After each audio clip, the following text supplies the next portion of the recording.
पश्चिम बंगाल में चुनावी सरगर्मी अपने चरम पर पहुंच चुकी है।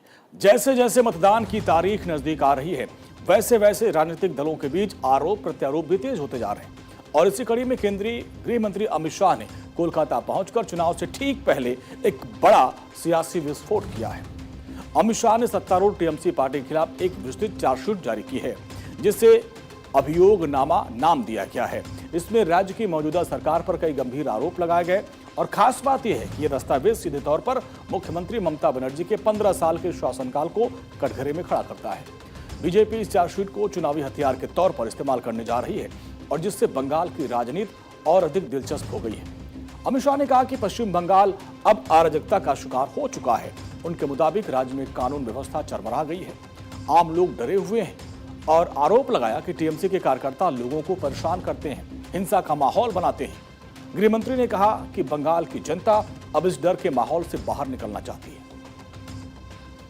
पूरे देश की सुरक्षा बंगाल के चुनाव के साथ एक प्रकार से जुड़ी है। असम में भारतीय जनता पार्टी की सरकार बनने के बाद असम से घुसपैठ कमोबेश समाप्त हो गई।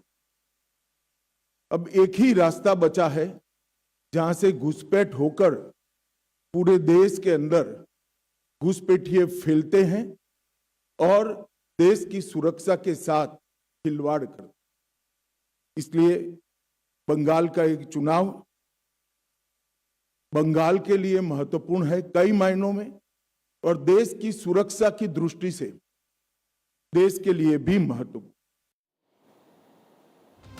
गृहमंत्री अमित शाह ने जिन मुख्य बिंदुओं को उठाया उनको भी आप जान लीजिए। उसमें प्रमुख तौर पर 14 मुद्दों पर टीएमसी सरकार को घेरा है, जिनमें पहला है भ्रष्टाचार, सरकारी योजनाओं में बड़े घोटाले का आरोप लगाया।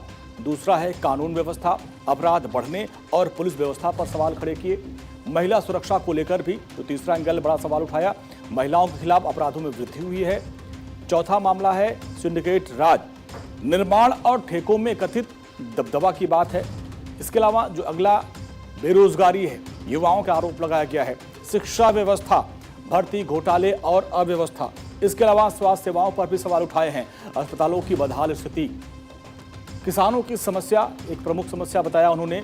पर्याप्त समर्थन और राहत की कमी की बात कही है। कट मनी कल्चर की बात है। योजनाओं में कथित कमीशनखोरी का आरोप लगाया गया है। इंफ्रास्ट्रक्चर पर भी सवाल खड़े किए गए। विकास कार्यों में सुस्ती है। उद्योग और निवेश के मामले में भी आरोप लगाया गया कि नए निवेश में कमी आई है। घुसपैठ जो कि सबसे बड़ा मुद्दा है बीजेपी का, उसका भी जिक्र है। सीमा सुरक्षा और अवैध प्रवेश का बड़ा मुद्दा है।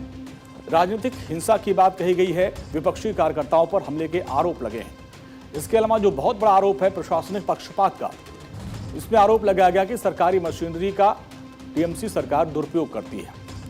अगर सियासी नजरिए से अगर आप देखें, इस पूरी चार्जशीट में सबसे ज्यादा जोर 3 मुद्दों पर दिया गया है। बीजेपी का दावा है कि यह सबसे बड़ा मुद्दा है। सरकारी योजनाओं में पैसे की कथित हेराफेरी और कट मनी जैसे आरोप सीधे जनता से जुड़े हुए हैं। और यह मुद्दा अगर लोगों के बीच पकड़ बनाता है तो टीएमसी के लिए एक बड़ा नुकसान हो सकता है। ममता बनर्जी सरकार पर आरोप है कि राज्य में कानून व्यवस्था कमजोर हुई है और राजनीतिक हिंसा बढ़ गई है। चुनाव में सुरक्षा हमेशा एक बड़ा मुद्दा रहता है और इसलिए इसका असर मतदान पर पड़ सकता है। महिलाओं से जुड़े मुद्दे को भी बड़े ही भावनात्मक तरीके से बीजेपी ने उठाया है और सीधा असर ये चुनाव पे डाल सकता है। बीजेपी इसे एक बड़ा चुनावी नैरेटिव बनाने की कोशिश कर रही है।